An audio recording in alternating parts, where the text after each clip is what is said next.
I'm not a numbers person. I'm not a math person. It was a little intimidating at first, but really what encouraged me and motivated me to sign up for his long-term class were two things. First of all, he said his philosophy is keep it simple.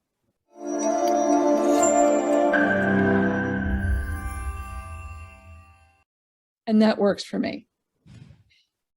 The other thing that really encouraged me was what was going on during his in-person class in Vegas, which was, I probably had more questions than I thought I was allowed to have, until one point he even told the person who was monitoring, going around with the microphone, he said, just leave the microphone with Suzanne. Okay, just leave it there with her. And during a break, I apologized and I said, I really hope I'm not monopolizing. I'm sorry for all my questions. And he leaned into me and he said, more people should be asking questions. Keep asking. So it was really encouraging for me. And it more or less gave me permission to continue asking and to continue learning. And I guess at that point, I said, all right, this is something I need to do. It's long term, but what else do we have besides time? And those are really the two reasons why I signed up for the class. He makes it simple. He repeats himself as often and as patiently as people require. And I'm not speaking just for myself. I'm talking about other people in the class. He makes himself available. And then we've got the pie group and we can talk with each other and we can support each other and we can answer each other's questions. So there are a lot of factors that went into why I decided on the class. And I have to say that I am absolutely loving this. Is my favorite thing to do all week. And I love the people. I love the energy. I love the encouragement from not just Chip, but from everybody. I'm trying not to shoulda, woulda, coulda on myself about what I could have done 30 years ago. Because I know if I had had this class 30 years ago, I would be in a much different position than I am now. But we can't go back. So I'm trying to focus on just what I can do now and how I can do things the way I want and make things the way I want now. I am much more confident about what I see as my retirement through the last retirement calculator you're ever going to need, how the Excel documents have the embedded formulas in them to make it really easy for us. It's still a work in progress for me, and I tweak it every now and then, and I'm still building my portfolio. But yeah, I do feel more confident because I'm not just handing over my retirement to someone who talks above me. And that really is something that I allowed for a long time with my financial advisor. And I probably should have stopped on many occasions, stopped him and said, wait a minute, okay, dumb this down for me, because I'm not in the finance industry. I'm in a totally different industry. You're speaking a language that I don't understand. You're talking over my head, but there were times where I did stop him and say, please clarify, but more times than not, I didn't. And I'm sorry about that. And that's something that actually Chip has a beef with what some people do is they talk over us. They kind of, they speak a language that we don't understand to give it that aura of, magic. And there's nothing magic about this. And that's what I really love about the way he approaches it. Yeah, he's really passionate. If he wasn't passionate, nobody would have fun doing this. None of us would have a good time. I think we're all having a really good time, I think. But he will repeat something 10 times. If you ask him 10 times, please clarify. And he's always really kind about it, and he's patient. I have a very visible and clear picture of the money that will be coming into me on either a monthly or quarterly basis once I retire. Because right now, all of my stocks are being reinvested. It's a lot different than asking my financial advisor, I'm not going to be okay in retirement, and him responding with, oh, okay, well, okay is it's a relative term. And this way I have a really concrete picture. I can see the numbers on the page and I know what I'm going to be getting. So that makes all the difference.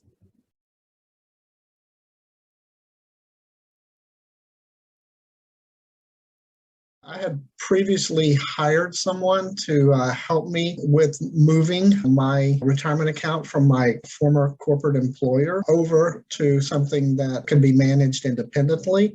And unfortunately, that scenario didn't work out for me. And so I was in a position to, take on the management of that retirement portfolio on my own. And I feel like this class equipped me to have more confidence in tackling that endeavor. I have a pretty extensive history over the last 20 to 25 years of managing different parts of my portfolio, more of the taxable side. Obviously, coming from a corporate world, I had a fairly large 401k account that, was under the direction of the company's advisor.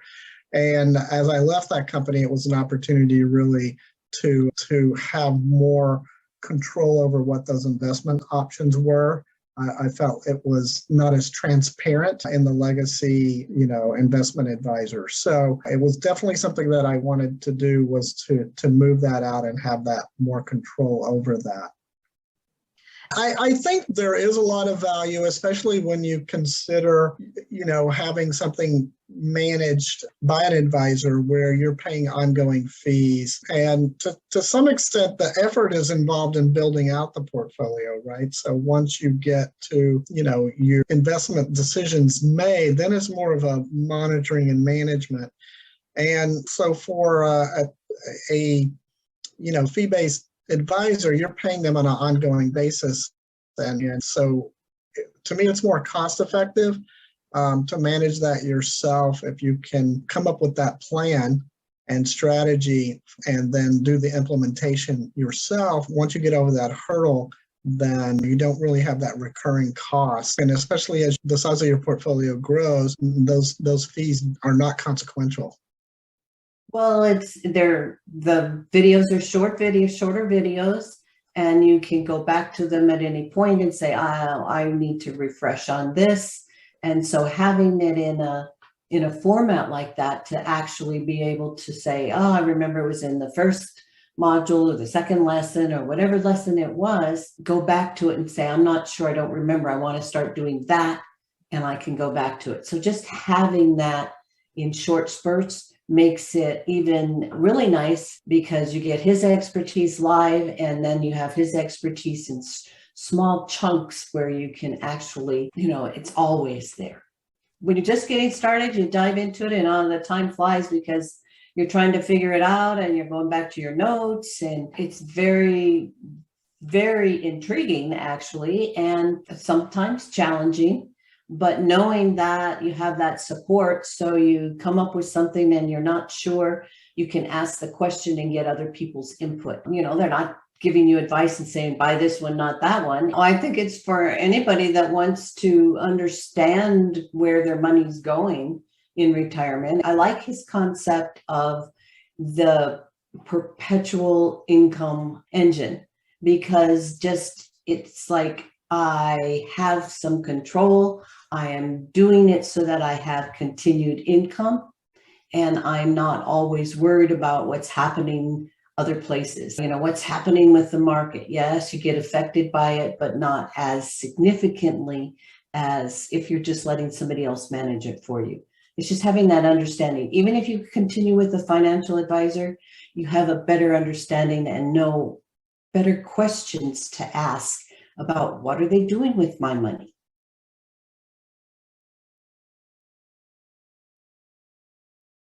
I'm more confident than I was before. I know what the goals are. Sometimes it's still hard for me to keep those goals front and center. Like, one of the things was to reduce market risk, with the beta. And I did that. I went through that. And then I started adding things back, and it started going back up again. So now I've got to try and get rid of them again. So there's still that wanting to go for growth that I think. But as I've watched over the past few months, I've watched, daily I track it, and I see how much it's going up versus the market and how much it's going down versus the market, and it's definitely less volatile. So that makes me feel better about it. And then once I reach the point where the portfolio is throwing off enough dividends that meets our budget, it became psychologically a lot easier. I don't pay that much attention now to ups and downs. It doesn't bother me as much.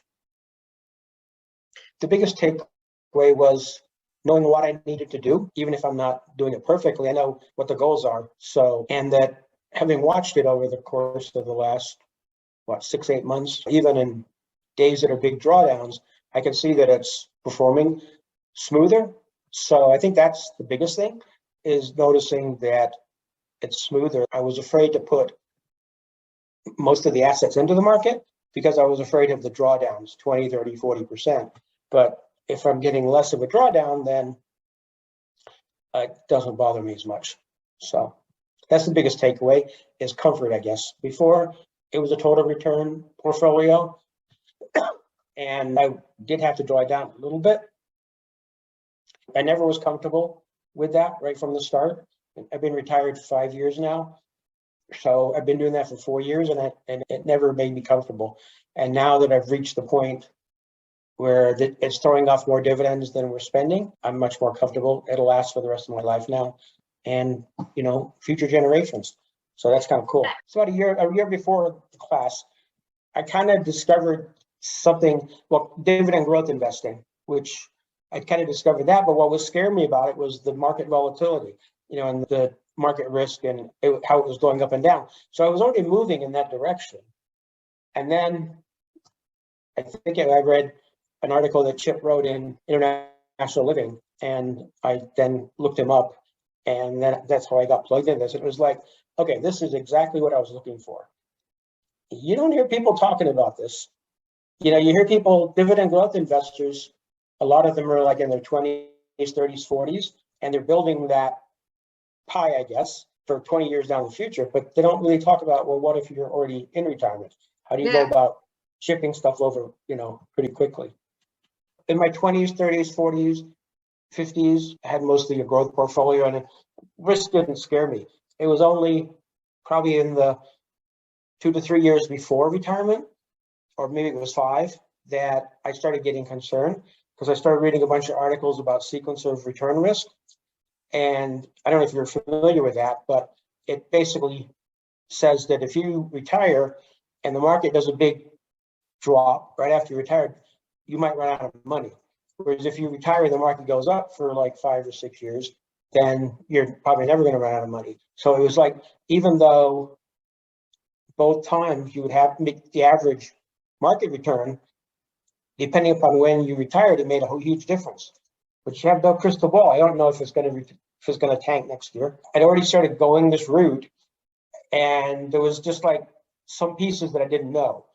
And so when I talked to Chip about it, I was on the fence, just like that, right? I was like, well, am I really going to get, the money's worth out?